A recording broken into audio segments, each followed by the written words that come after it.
A Postman Pat storybook collection, read aloud for kids. If you enjoy my videos, please consider subscribing, and why not share my videos with friends or family members. Postman Pat and the Spring Cleaning Day. It was spring in Greendale and everyone was busy. They were spring cleaning.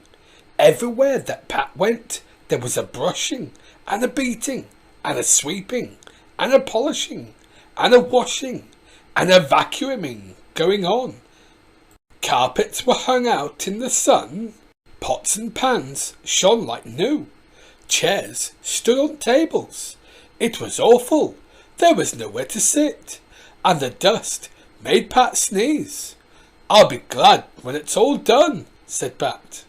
When he called at Thompson's ground, Mrs. Thompson was polishing the fireplace. It had brass knobs and fittings all over it, and she rubbed at it until they shone like lamps. "You want to be careful with all that rubbing," said Pat.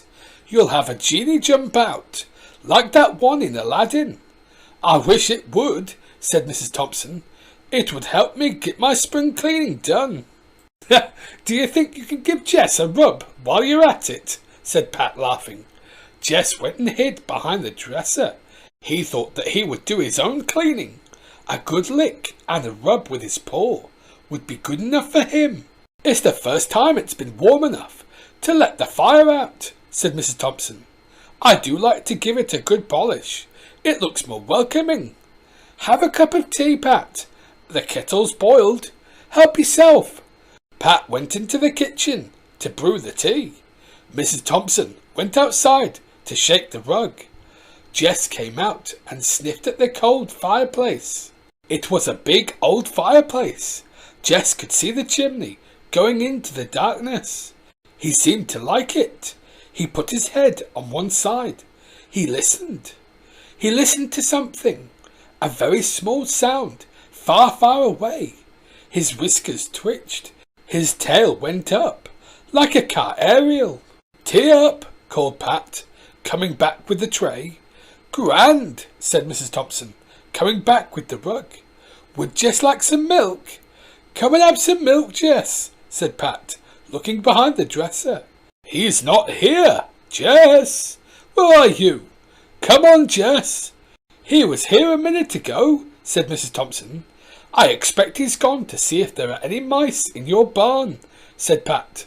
"Let's get this tea while it's still hot," said Miss Thompson. They had a good drink and a good chat. Pat told Mrs. Thompson all about the Greendale news. The Pottagers have brought a new three-piece suite, and Mrs. Goggins is having a new cooker put in this morning. Ted's mending Granny Dryden's clock, and Miss Hubbard was opening last year's rhubarb wine. And Dr. Gilbinson has a new car, a silver Sierra. Oh yes, and Peter Foggs crashed into a tree on his motorbike, but he's not badly hurt. And the Reverend Timms is going to Australia for a holiday and to see his sister. "There's always something going on in Greendale," said Mrs. Thompson. "Did you hear anything, Pat?" "What about?" "No, I mean just now, while you were talking. A noise." "What sort of noise?" said Pat. "A scratching sort of noise." "There it is again. Listen." "It's coming from the fireplace," said Pat. "It's up the chimney," said Mrs. Thompson. "You haven't got any mice up your chimney, have you?" said Pat. "I hope not," said Mrs. Thompson. "I do hope not. There are so many nooks and crannies in this old house that, oh goodness me, look, Pat!" What on earth had made Miss Thompson shout and almost drop her tea? A black shape, too big to be a mouse, came scrambling down the chimney, jumped out from the fireplace, and ran for the door. "What was that?" shouted Pat. "Whatever was it?" It had left a trail of sooty paw marks across the clean rug and across the polished floor. They chased after it, outside and across the yard. Then they saw it. It was a huge black cat, spitting and showing its claws, and sending the hens running in all directions. "Don't go near it," Pat shouted. "It looks dangerous to me." Then Towser the dog came running out of his kennel like a growling rocket and chased the strange black cat all around the yard. The black cat jumped for the wall, slipped and fell into the water trough. Oh, what a splash, and what a noise there was!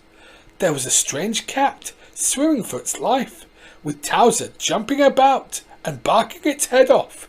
But when the black cat crawled out of the water and shook itself off, it was not a black cat anymore. It was a black and white cat. "I know that cat," said Miss Thompson. "I've seen it somewhere. Come here, Towser. Leave it alone. It won't hurt you. It's only a cat." "It's Jess," said Pat.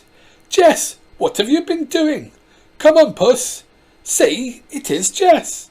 He was covered in soot, and the water washed it off. Poor Jess.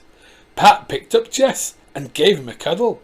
He was shivering with cold and fright, but he soon felt better.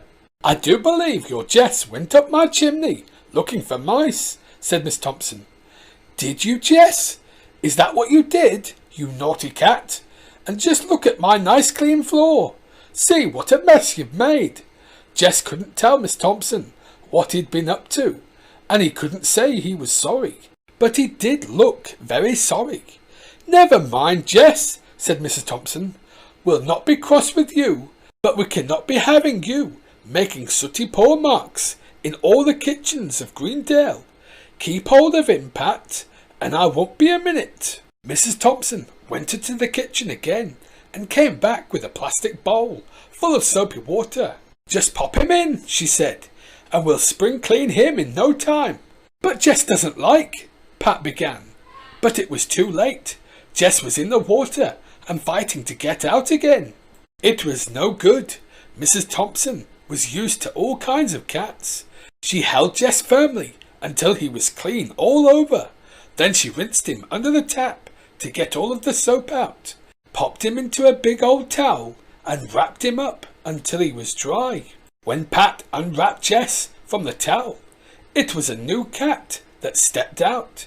His fur was clean and fluffy, and he smelt like a flower, but he looked very cross, very cross. "Poor Jess," laughed Pat. "He doesn't like baths, but he hasn't looked so beautiful in years."